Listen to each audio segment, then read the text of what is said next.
खुशामदीद दोस्तों, हम सोच के इस नई एपिसोड में। दोस्तों, आज एक छोटी सी कहानी से आगाज़ करूँगा जो आप सब लोगों ने सुनी हुई है कि हमारे माशरे में जब एक जोड़ा शादी के बंधन में बनता है तो वहाँ से एक सिलसिला शुरू होता है जिसको हम बोलते हैं मिडिल क्लास ट्रैप। शादी होती है, एहतमाम किया जाता है, ज़ियाफ़तें होती हैं। उसको साल के बाद उनके घर में वो ख़ानदान की शक्ल अख्तियार करता है, उनके घर एक बच्चा आता है। उनको औलाद की नेमत से खुदा नवाजता है। उसके बाद उस बच्चे की नशो-नुमा में जो ख़ानदान लग जाता है वो मियाँ-बीवी, और उसके बाद उसको चंद साल बाद वो स्कूल जाने की उसकी उम्र होती है, उसको स्कूल भेजते हैं। तो यहाँ से दूसरा ट्रैप शुरू होता है, मिडिल क्लास ट्रैप। तो आज हम बात करेंगे मिडिल क्लास ट्रैप की। मिडिल क्लास ट्रैप क्या है, इस पर हम गुफ्तगू करेंगे। मुझे गलत ना लीजिएगा, मैं पढ़ाई के इन चीज़ों के खिलाफ नहीं, ज़रा वीडियो को पूरा देखिएगा, फिर आपको समझ आएगी कि हम क्या कहना चाह रहे हैं।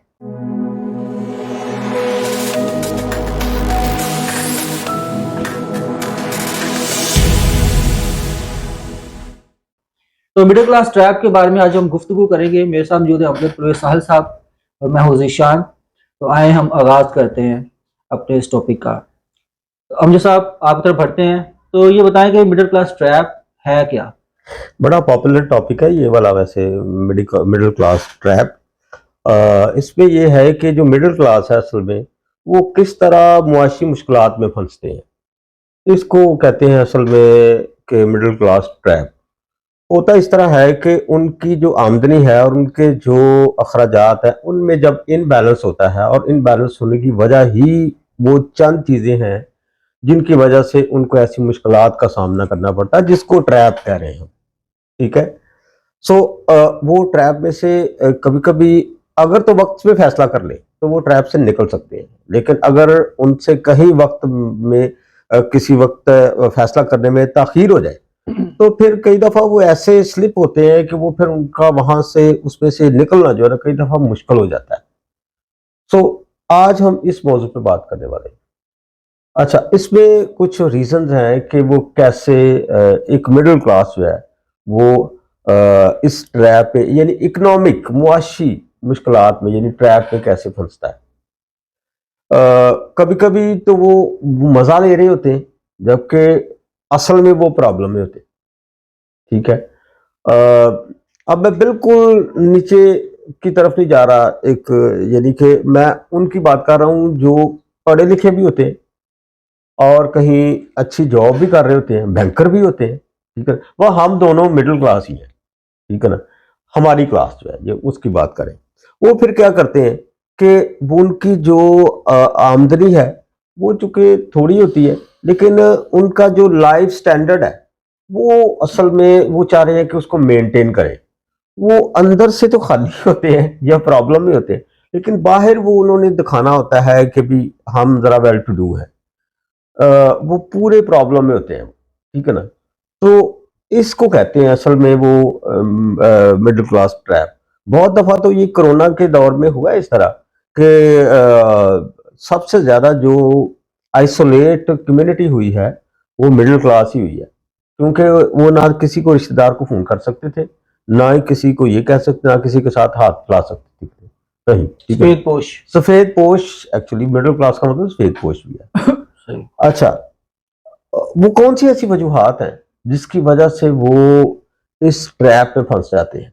मैं चाह रहा हूँ कि हमारे जो नाजरीन हैं, जो हमारे देखने वाले हैं, वो कम से कम इस आज के टॉपिक को जरा गौर से सुन ले, और अगर कहीं पे उनके साथ भी ऐसा हुआ है तो अगर उनका कहीं पे यू टर्न हो सकता है तो वो ले लें उसमें। सही। पहले हम जरा वजह बता दें और फिर उसके बाद हम कंपैरिजन करेंगे कि कैसे हम इससे बाहर निकल सकते हैं। हमने जो रिसर्च की है ना, हमें वैसे रिसर्च करने की इसलिए जरूरत नहीं है कि हम खुद ही इस मिडिल क्लास का हिस्सा हैं। फिर भी हमने जितना उसको स्टडी किया उसके मुताबिक 7 रीजन हैं जिसकी सही। वजह से हम इस ट्रैप में फंस जाते हैं।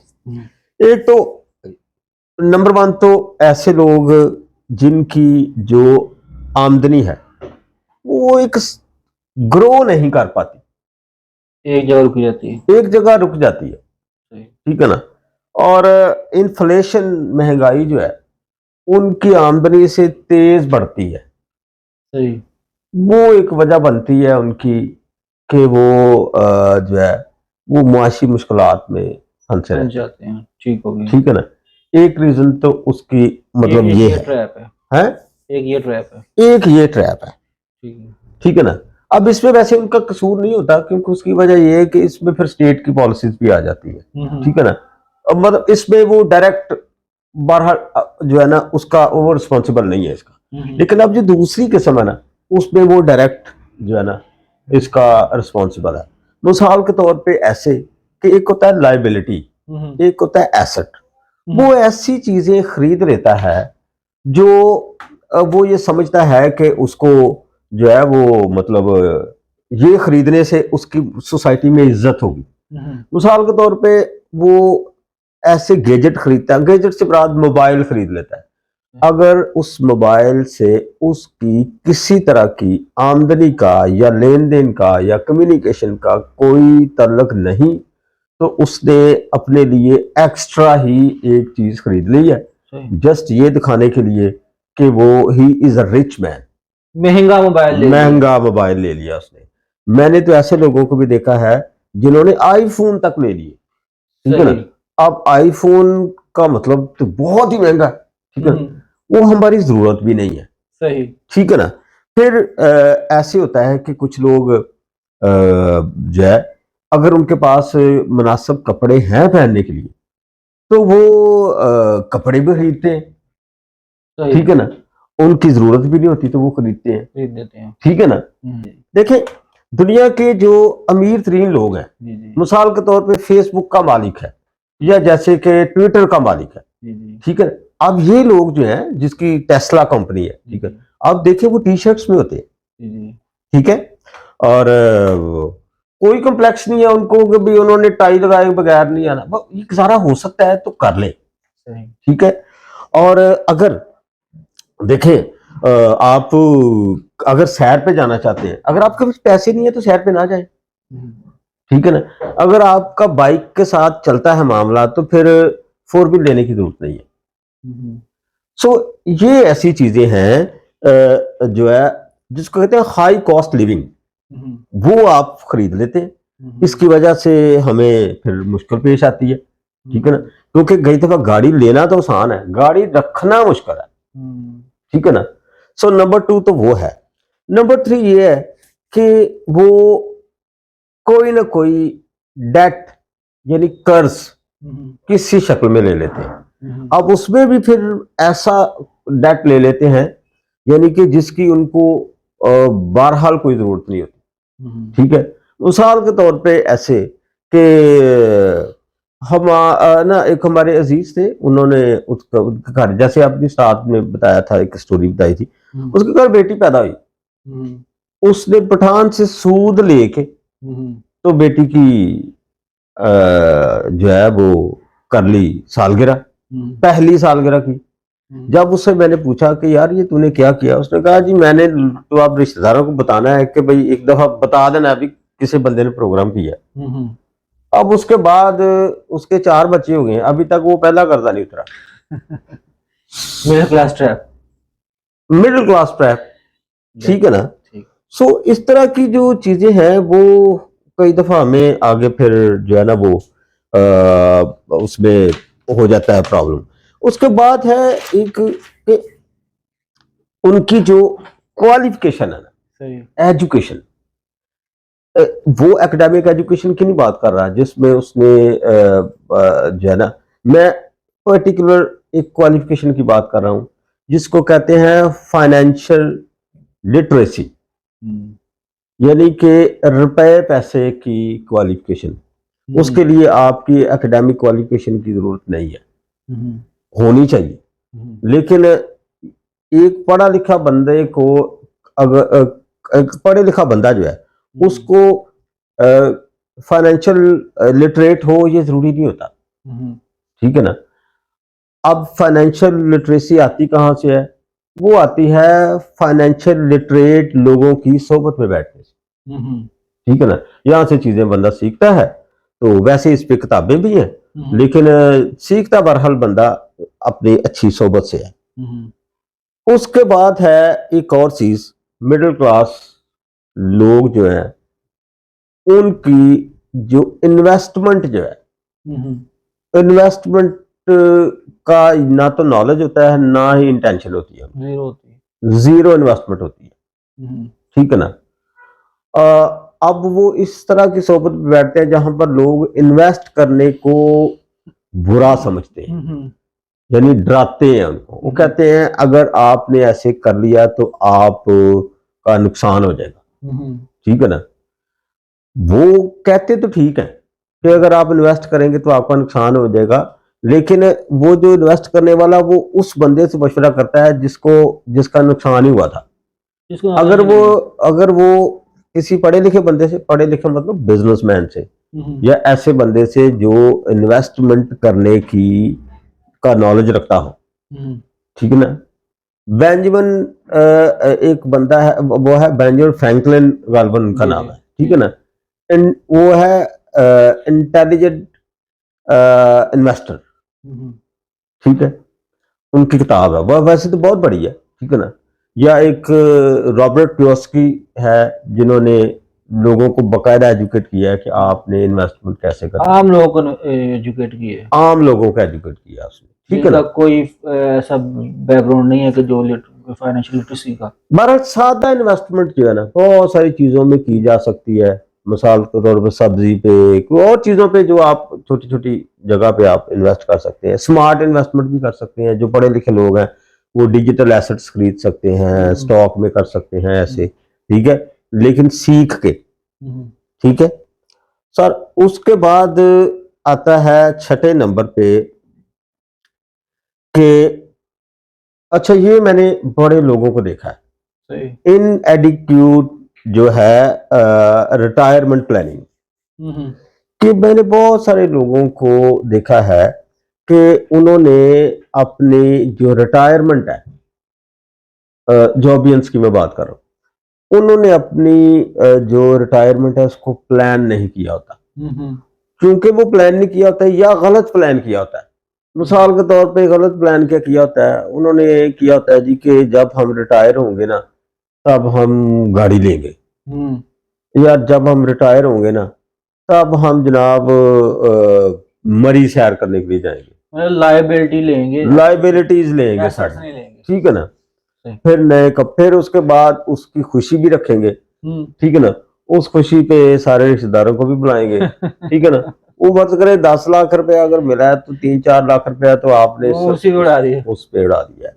अब उसके बाद फिर आपने ना कोई घर लिया है ना कोई, वैसे तो घर भी एक एसेट भी होता ही है, ठीक है ना, लेकिन यह है कि किसी ऐसी जगह पे आपने इन्वेस्ट नहीं किए, ठीक है ना, जहां पर आपको रिटर्न मिले उसका।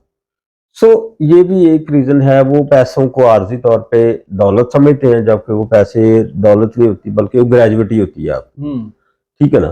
तो ये वजह भी बन जाती है। फिर उनकी इकोनॉमिक जो वल्नरेबल लोग होते हैं, ठीक है ना जी, वो क्योंकि उनके पास रिसोर्सेस कम होते हैं, सही उसकी वजह से फिर वो हमेशा इसी जद्दोजहद में रहते हैं। ये है असल में वो ट्रैप जिसमें बंदा जो है ना एक दफा जब फंसता है तो वो निकल नहीं सकता। अब आप सोच रहे होंगे, अब आपने क्वेश्चन भी मुझे पता करना है, तो यार ये तो सारे प्रॉब्लम है आपने बताए, निकला कैसे सोल्यूशन बताएं। सबसे पहला सोल्यूशन जो मेरी नजर में है वो ये है कि अपनी कैपेसिटी बिल्ड करें, सही हो गया, सबसे पहला काम, ठीक है। यानी कि कैपेसिटी बिल्ड करने का मतलब ये है कि वो काम करें जिससे पैसे आने, सबसे पहले। अब पैसे कैसे आने हैं? पैसे 3 चीजों से आते हैं। एक, पैसे आते हैं आपके पास स्किल, सबसे पहले। दूसरा, आपके पास आर्ट ऑफ सेलिंग हो। तीसरा, आपके पास सेविंग करने की आदत हो आप। ये 3 चीजें हैं जो आपको इस ट्रैप से निकाल सकते हैं। ये हल नंबर 1 है। सही हो गया। हल नंबर 2 ये है कि अपने आप को शीशे के सामने खड़े होके तो अपने आप से जरा बात करें कि कौन सी ऐसी चीजें हैं जो आप ना खरीदते, ना लेते, ना करते तो आपका गुजारा हो सकता था। सही। अगर आप फर्ज करें किसी शादी पे जा रहे हैं, तो अगर वहां पर एक शख्स जा सकता था तो वहां 10 जाने की क्या जरूरत है। वो ऐसी एक प्रॉब्लम आई जिसने आपकी सैलरी को, आपके मामलात को डिस्टर्ब किया, वो फिर आप सीधे नहीं हो पाए। अगले घर में बोझ और खुद भी अपने लिए बोझ। यस, ठीक है ना। सही हो गया। इससे अवॉइड करें।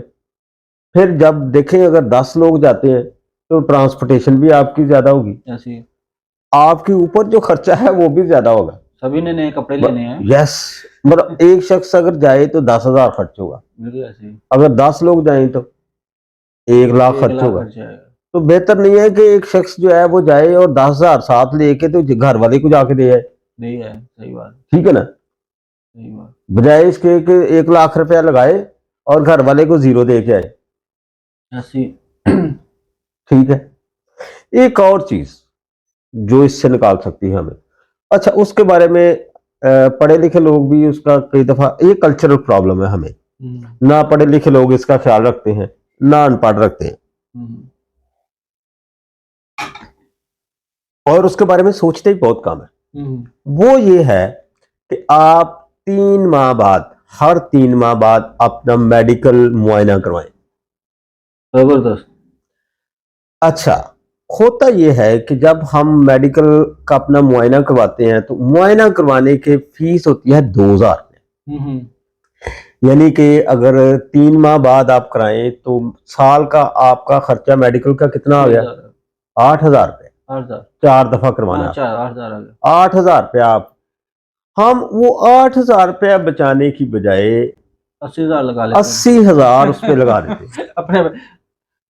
ये सही। इंटेलिजेंट है। सही बात। ठीक है ना। हम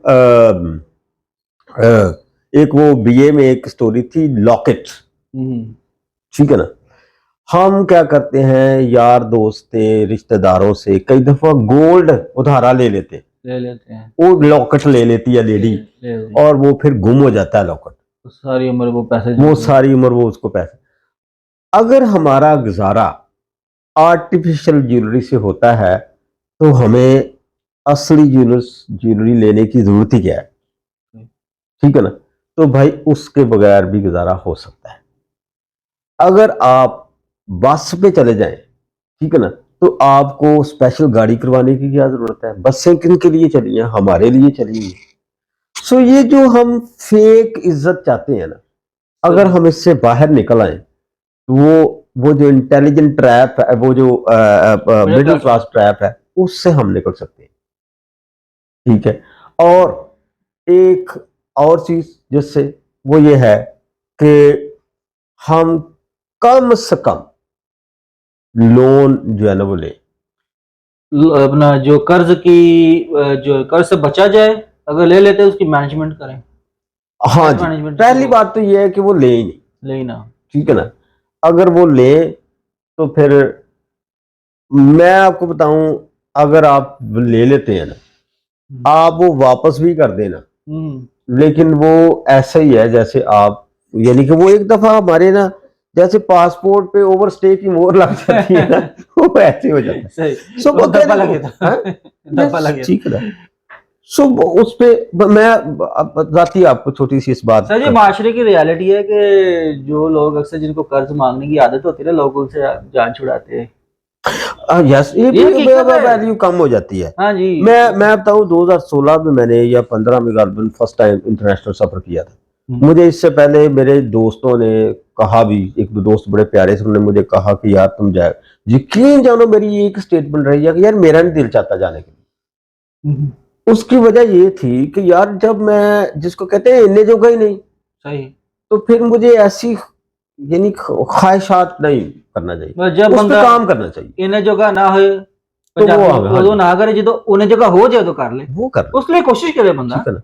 सो अगर सादा कपड़े, सादा जिंदगी आप गुजारते हैं सही। ठीक है ना, और अपने जो पैसे हैं या जो भी अपना उस चीज पे इन्वेस्ट करते हैं जिसने आगे आपको कुछ लौटाना है, सही। तो फिर चेंज होने के चांसेस हो जाते हैं। अगर नहीं तो फिर जो है ना वो अपनी हेल्थ पे इन्वेस्ट करें, ठीक है ना। अगर आपको कहीं कोई खुदा न खास्ता चोट लग गई है या कोई आपका कुछ है, फौरन डॉक्टर के पास जाएं। यकीन जाने मैक्सिमम भी आप स्पेशलिस्ट के पास भी जाएंगे ना तो आपका 500-2000 लगेगा। वक्त पर निशानदही हो जाती है, वक्त कि पर मर्ज की निशानी करें, तशखीस हो जाती है। ठीक है ना। और समटाइम्स देखिए लोग जो है वो किडनी फेल हो जाते हैं, या उनका कैसा मसला होता है, हार्ट अटैक हो जाता है या कुछ मसला आ जाता है। बेसिकली लोग लापरवाही करते हैं। जब वो आपको सिम्टम शुरू होते हैं आप फौरन डॉक्टर को दिखाएं। ठीक है। अब देखिए मेरी बात सुनिए, अगर आपका सांस फूल रहा है तो आप डॉक्टर को दिखाएं। हो सकता है आपका कोई हार्ट का इश्यू हो तो मेडिसिन से रिकवर हो जाए। यार हो सकता ना हो सकता ना हो। वो डॉक्टर आपसे देखिए, जब डॉक्टर ने आपसे ये कहना ना कि इट्स ओके, हाँ जी। मैं कहता हूँ ये भी एक तरह का आपका आपकी बचत है, बचे थे। ठीक है ना। चंद माह पहले, साल डेढ़ पहले, मुझे ऐसे ही नहाते हुए ना एक दो दफा ऐसे हुआ कि जैसे मुझे सांस लेने में प्रॉब्लम है। मैंने कुछ नहीं किसी को नहीं बताया, मैं सीधा हॉस्पिटल जाके अपनी ईसीजी कराई, पता चला नहीं कोई चीज नहीं। कोई चीज। उस दिन से तो मुझे पता चल गया ना भी अभी नहीं है कुछ। कम से कम आप वहम और स्ट्रेस में नहीं गए, उससे हो सकता हो जाता। या सो इसलिए ट्रू लाइफ गुजारें, सादा जिंदगी बसर करें, बेजा किसी से इंस्पायर होने की कोशिश नहीं करें। जबरदस्त जी, बहुत अच्छी बातें की अमजद परवेज साहब ने। जो आज का हमारा टॉपिक था, मिडिल क्लास ट्रैप, ये बड़ा अहम टॉपिक है। इस पर जितनी भी बात की जाए वो कम है। और बेसिकली अगर हम इसको वाइंड अप करें, इसका कंक्लूजन निकालें, तो यही है कि जो मिडिल क्लास ट्रैप है उस वक्त शुरू होता है जब हम अपनी चादर से ज्यादा अपने पाँव फैलाते हैं। ठीक है। वक्त इसकी एक बड़ी प्यारी बात मैंने सुनी थी मूवी में। उसने कहा था कि कभी भी अपनी चादर ज्यादा पाँव ना फैलाएं, बल्कि अपनी चादर को बढ़ा ले। तो आहिस्ता आहिस्ता अपनी चादर को बढ़ाते जाएं। ठीक है। उसके लिए क्या करेंगे, आप फाइनेंशियल नॉलेज हासिल करें। ठीक है। अपने को जो इकोनॉमिकली फाइनेंशियली लिटरेट करें अपने आप को। और अपनी लाइबिलिटीज की जगह अपने एसेट को बढ़ाएं। लाइबिलिटीज हम रात अगर महंगा मोबाइल लेने के बजाय उसी कीमत में अगर आप छोटा सा कारोबार कर लें या उसी किसी जगह इन्वेस्ट कर लें तो वो आपका एसेट है। या कोई ऐसी चीज ले लें जो कल को बेचे तो जिसकी कीमत ज्यादा में बिके, वो आपके एसेट है, लाइबिलिटी ना लें। ठीक है। अच्छा, उसके बाद ये है कि फाइनेंशियल नॉलेज के बाद आप जो डेट मैनेजमेंट है, जो कर्ज आप लेते हैं तो उसको आप पहले से सोचो कि मैं इसको उतारूंगा कैसे। ठीक है। अपनी हिम्मत से ज्यादा कर्ज ना ले। और कर्ज भी बात का हम बहुत सारी फजूल किस्म की रस्मात की अदायगी के लिए हम ले लेते हैं। ठीक है। ये बात मैं शुरू में बात की थी। सर एक चीज मैं और हाँ ऐड जी। करना चाहता हूँ, वो बड़ी अहम है, वो जी याद रखनी है इन्होंने। जी। जी। याद रखें, जो आपको कर्ज देता है ना उससे बिल्कुल ना लें। हाँ जी। बिल्कुल ऐसे ही है। तो अच्छा, क्योंकि वो एक ट्रैप है। ट्रैप है, जब भी कोई आपको बिन मांगे कर्ज देते हैं ना, वो आपको फंसा रहा है। वो आपको फंसा रहा है। वो आपसे फिर कई गुना ज्यादा वसूल करेगा। तो उसके बाद ये थे, वो शुरू में जो स्टोरी मैंने बताई थी, वो बेसिकली जो वो खानदान जो बंधन में बनते हैं मियाँ बीवी, तो वो शादी पे जो अखराजात इंतहा से ज्यादा करते हैं वो ट्रैप होता है। फिर बच्चा पैदा होता है, उसकी खुशी में जो जश्न करते हैं वो ट्रैप होता है। उसकी एजुकेशन में आप उसको स्कूल में दाखिल तो करवा देते हैं, लेकिन उसको साथ साथ बच्चे को रस्मी तालीम के साथ साथ अगर आप उसको लिटरेसी नहीं देते, फाइनेंशियल लिटरेसी नहीं देते, तो वो भी आप उसके लिए नुकसान करते हैं। क्योंकि वो बच्चा एक माशरे का कोई पुर्जा बन कर आता है, कभी उसकी अपनी पर्सनल ग्रोथ नहीं होती। ठीक है। तो उसके बाद जो आखिरी चीज है वो ये है कि कभी भी जो है वो दूसरों को देख के कहते हैं दूसरे मुंह लाल होते हैं, अपना चपेड़ा मार के लाल नहीं कर लेना चाहिए। मतलब ये है कि दूसरों की तरह अगर दूसरों का लाइफस्टाइल है तो हो सकता है कि वो उस काबिल हो। तो अपने लाइफस्टाइल को बेहतर बनाने के लिए, अपने लिविंग स्टैंडर्ड को बेहतर करने के लिए आपको उसके लिए मेहनत करनी पड़ेगी। और वो मेहनत कैसे है कि आप अपनी जॉब के साथ साथ कोई साइड हसल, कोई साथ छोटा मोटा साइड बिजनेस करें, ताकि आपकी इनकम जो है वो बढ़े। अब उस इनकम को आप सेव करके मजीद बढ़ा सकते हैं, या उसको अपनी उन ख्वाहिशात पूरा कर सकते हैं जो कहीं दबी रह गई हैं। लेकिन कभी भी अपने पाँव अपनी चादर से ज़्यादा ना फैलाएं, बल्कि चादर को बढ़ाएं। बहुत शुक्रिया दोस्तों, उम्मीद है आपको आज की वीडियो पसंद आई होगी। मैं हूँ जीशान और मेरे साथ हैं। मैं हूं अमजद परवेज। बहुत शुक्रिया, अगली वीडियो में मिलते हैं आपको।